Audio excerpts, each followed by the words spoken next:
Good morning, tubers! Welcome back for another adventure. I have a lot to talk about, so I should talk first.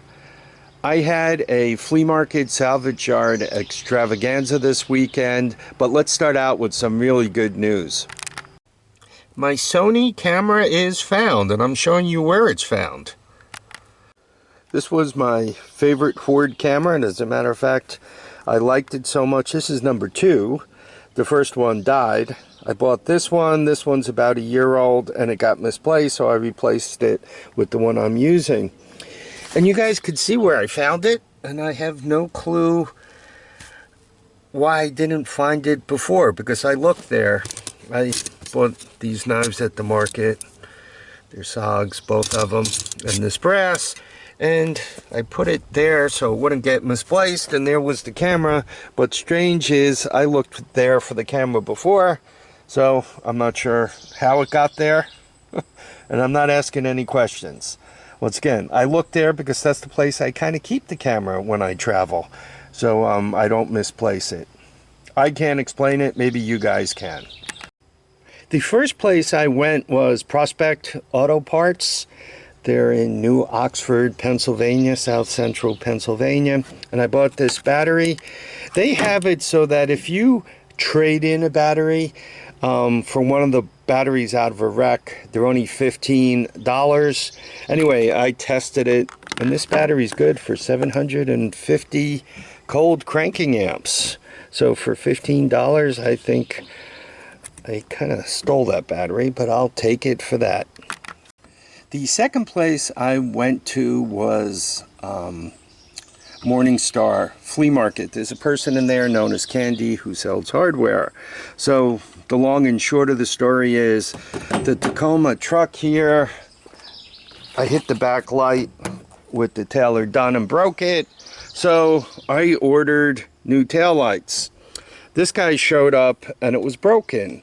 So after quite the exchange of letters and so forth, they sent me a replacement taillight. Both taillights are installed, which is all good things. The only problem is the replacement taillights didn't come with bulbs in them.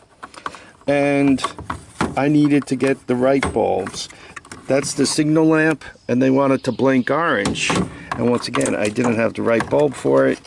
And the reverse light came empty, so I needed bulbs. So Candy has a whole assortment of light bulbs, and I bought everything I needed. They were 50 cents each. Also, as I buy things, I have projects in mind. I saw these stadium seats. You can see the red one here. This is in the club car, and I just figure it's better than nothing.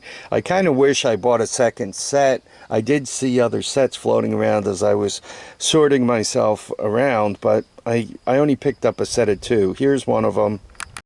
Here is the second one. This is on the E-Z-Go donut cart. I really, for the E-Z-Go, given how hard it is to stay in place, I'd really like to get a set of racing seats for this thing. You guys know the plastic ones that I don't think they allow in race cars anymore. But I'd actually like to get a pair of those. That way, once again, I could stay put. And once I get them and kind of figure out what I'm doing with that, is figure out how to put a roll bar into this thing. So you kind of make progress a little at a time.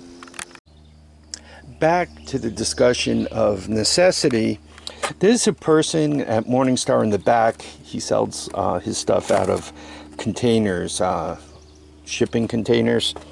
He seems to have a connection from China, and he sells these carburetors for 10 bucks each, and it says Kevin on them, but I don't think they're made in Japan by Kevin, because it says technology from Japan.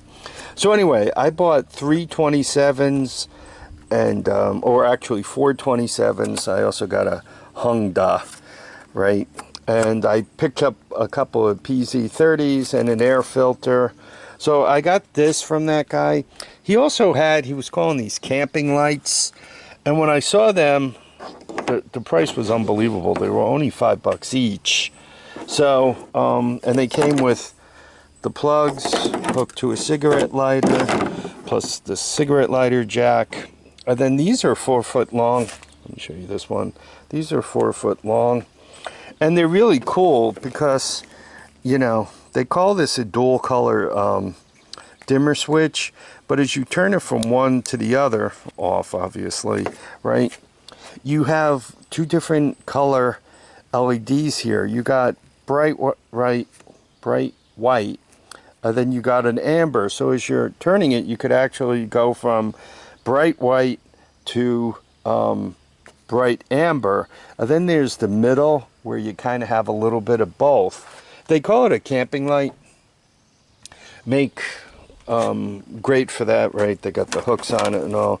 I figured plus the Velcro, so you can like put it around a tent pole or whatever. They were $5 each, and quite honestly, I wish I bought all of them for $5 each. I only picked up these 2, and that was a mistake on my part. I should have got them all. So starting on the crazy cheap side, like this stuff was 25 cents each, right? And this is a gear wrench 10, and it's locked in one position, right? So to go forward or reverse, you have to kind of flip it over, right? 8 and 10, really good pair of tweezers, and in all. Anyway, that was a whole $1, right? You can't go wrong. There was another character, and one of the other great things about the flea market is some of the folks talk about where their stuff comes from. Now, I bought all of this and the solar radio and all. I think I gave the guy $4 for all the plastic containers and the solar radio. I mean, I just paid him what he asked. But he was talking to me and anybody else who would listen that all this stuff was pick of a hoarder who collected Civil War stuff. And he had everything, according to him.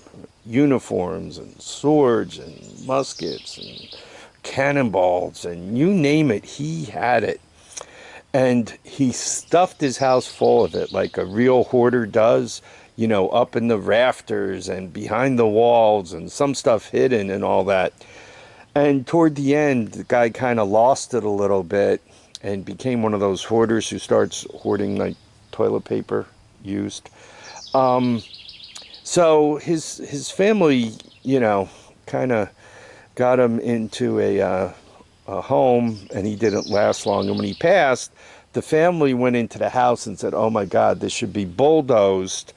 Sold it to the person I'm talking about's brother, who kind of started to clean it up. And once they got the first few dumpsters of used, horrible, bug-infested stuff out, they began to realize that before this guy got short on marbles, he actually was an organized Civil War memorabilia collector, and they started to uncover this hoard of unbelievably valuable stuff.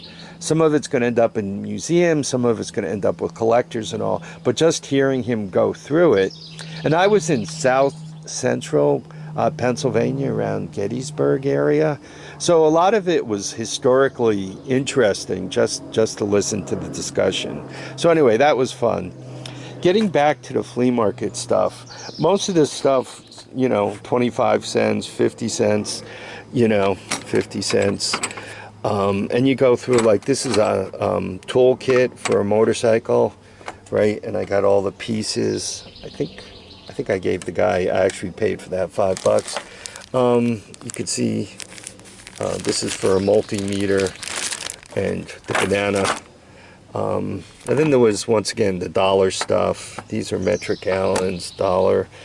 These guys, I bought all of them. I think I gave them $5.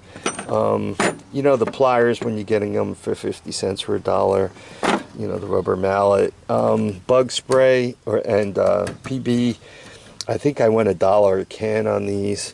These screwdrivers, I am forever losing them, so, you know, $1 each. The Vulcan welding wire, mild steel, 0.03, $2, $1. The guy was selling, he had a hoard of welding stuff, and all the big stuff was gone, but these books were there. I think these were like 25 cents each. The batteries were $1.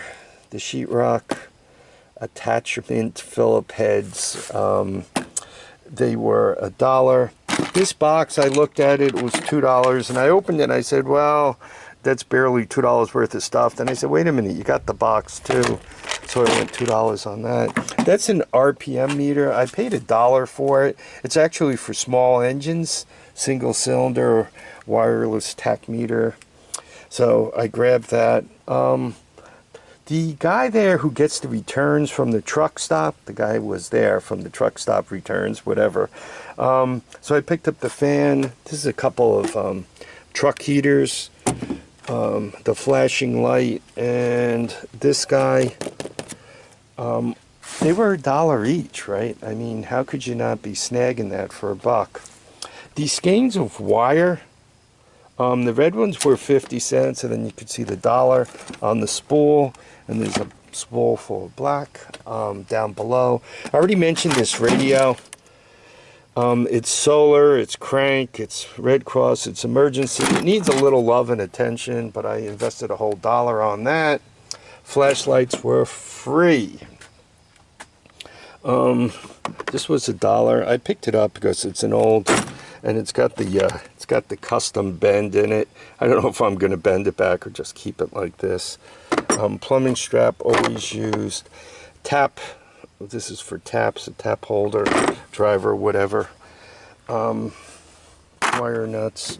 You know, once again, as you're doing 50 cents for $1, her prices went up with these. These used to be $1 each. She's up to $1.50. I'm always using them, so I just grabbed that.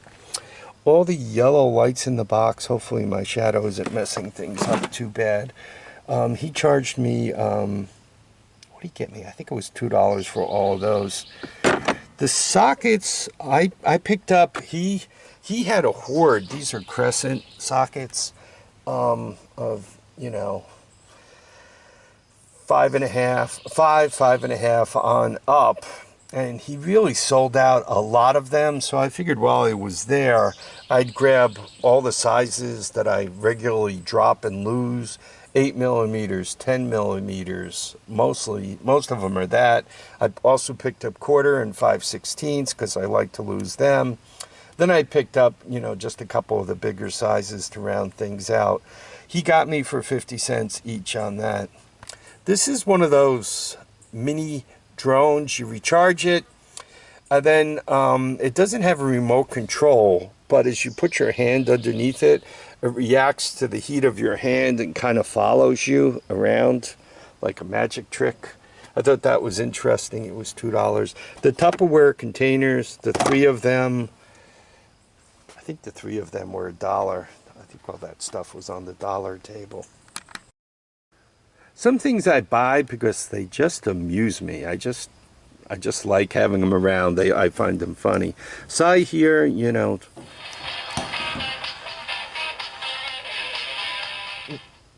Hey, that's a bunch of baloney, Jack. So, I bought him because I don't know if you guys remember the Recon I got that was part of that series, Outsiders, ISIS, all-terrain vehicle. The person who sold it to me was like a miniature Cy. He was like 4 foot tall and kind of a small build guy, old like Cy, beard like Cy, looked like Cy, spoke like Cy. So anyway, maybe one day I'll rope that to the front of it and that could become Cy's all-terrain vehicle. Other things that, you know, back to, you know, cheap wire brush, the tool bench knife there with the snap blades. I use that stuff all the time. They were $1 each. The sockets were more expensive than that, the Weeble sockets, the wobble sockets. So I picked up that, and I actually paid for that. I think that was like $12, but I found a recent need and I found some holes in my set, so I just figured I'd pick up that entire set. While I was going through the cheap stuff, I mentioned already, I got these Weeble sockets, right? This is actually a brand name, so they won't twist off. I figured that was well worth the money and good. The Pano case, it's got a little drawer obviously, and you load it up with tools. I was thinking of trying to set this up that I put all my common usage tools right in here. That way when I'm walking toward a project, I just pick it up and walk, right? Stop carrying the world around. When I worked at IBM, we used to put these light towers on tools, and you could kind of from a distance, if you had like a long row of tools, you can look down the row of tools, and if the tool was in malfunction, the red would light up. If the tool was in standby waiting to be working, the yellow would come up. Then the green light would mean the tool's up, functioning properly, and actually doing something for a living. Obviously, if you have an operator keeping an eye on tools, it's easy if he notices the red lights real quick and figures out what's wrong, calls maintenance, and gets them fixed. If you're looking down an aisle and you see a whole bunch of yellow lights, it might be all the tools are empty or waiting to get something to do because the robots are dead. And seeing a bunch of yellow lights, once again, the operator will quickly go and investigate. Typically, our operators were responsible for keeping an eye. A row typically had, I don't know, 20 to 30 tools on it, depending what they were. They were pretty long and deep, I don't know, probably 100-foot deep, and both sides were populated. So there was really quite a lot to keep an eye on from a distance, so the lights would really be helpful. And obviously, if he looks up and down the row and sees all green lights, or if a manager comes by and sees all green lights, they assume the operator's doing a heck of a job. Anyway, just for nostalgia, I picked those up.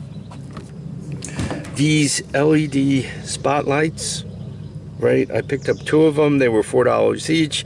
They came with the transformers.